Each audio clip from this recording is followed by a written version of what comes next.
Right, Guardio's back online. I'm just going to make it quick for this one. I wanted to give my analysis, my personal take on the whole Paul Thorpe, Danny, Richard Inman situation.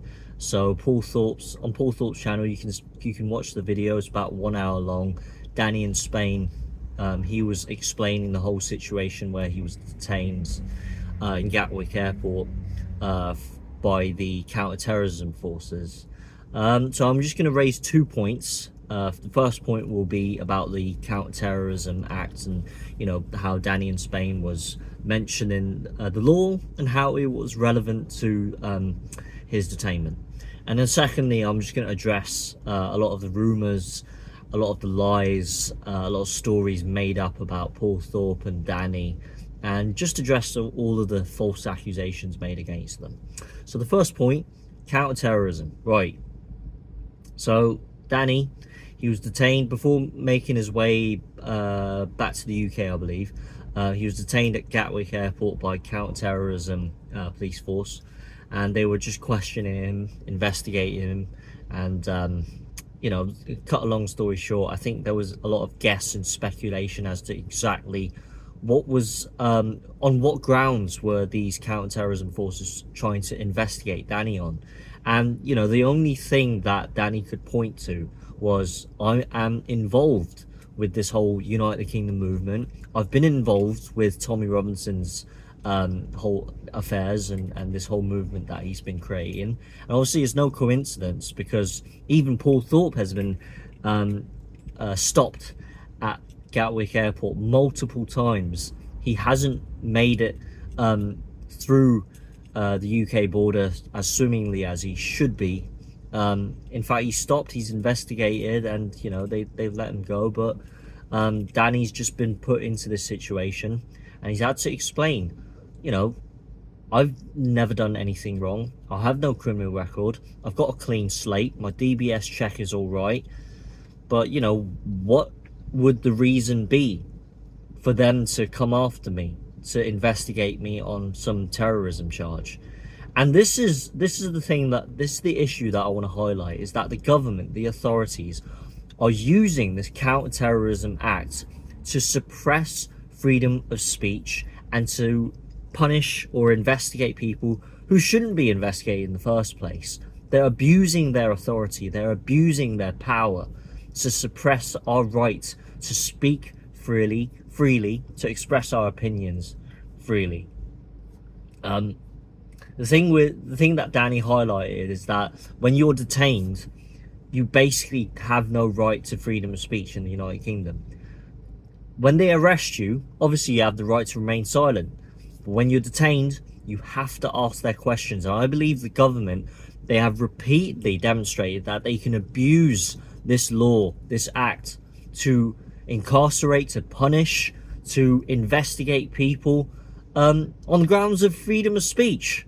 Honestly, it's just absolutely ridiculous. This Counter-terrorism Act, they've been using it in the same way against Tommy Robinson, and they're trying to suppress people for expressing their views about mass immigration, expressing their views about the grooming gang scandal, the sexual exploitation of children. That's why they're demanding Tommy to take down that Silence documentary and threatening him. So if ever in the future UKIP get into power, I would like to address this issue to Nick Coney. You have to take down this Counter-terrorism Act, because it's not used in an appropriate manner. It's being abused and used to suppress freedom of speech. Full stop.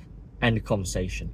Second point, I want to address people who have been criticising Paul Thorpe, criticising Danny in Spain, spreading false rumours that, that after jumping over the first hurdle, they've ran for the hills, packed up their bags, and off Danny goes to Spain. He's abandoned the British people, and he's no longer loyal to the United Kingdom Tommy Robinson cause, which is simply untrue.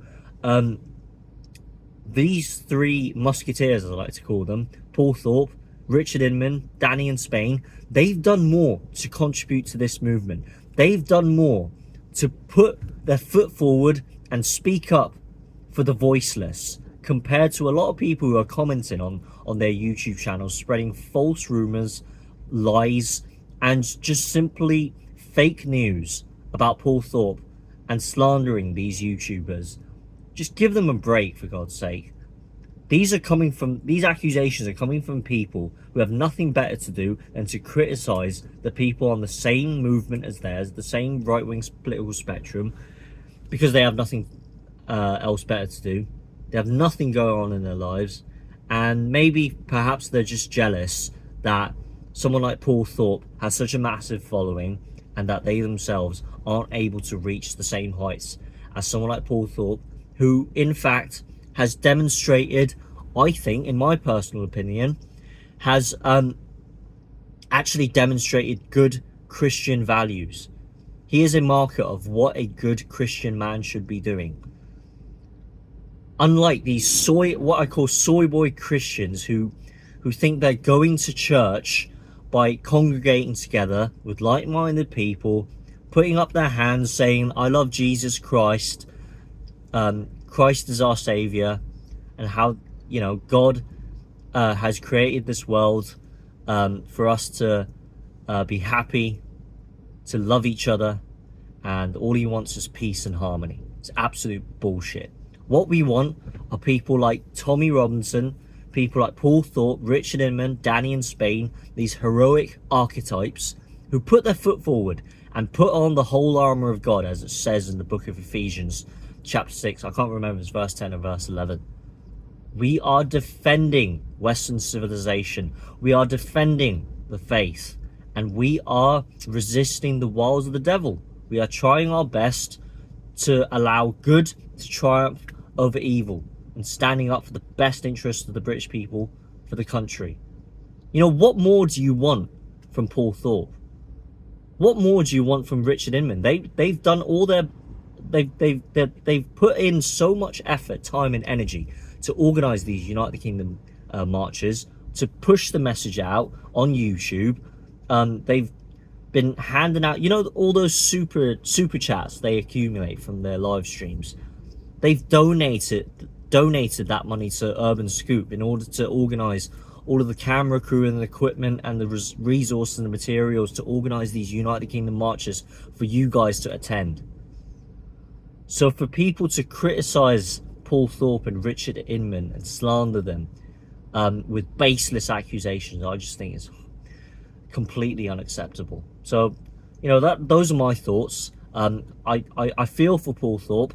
I feel for Danny in Spain. I have absolutely no grounds to criticize them because I understand that they have priorities. They have children. They have major responsibilities, and they just want to look out for their family. And I have complete respect for their decision to back away from politics, for Danny to back away from politics completely on his channel, and for Paul Thorpe to make less political videos as frequently as he usually does. And obviously Richard Inman has updated us that he wants to spend more time with his family, and he has to put his financial obligations back into place. So those are my views.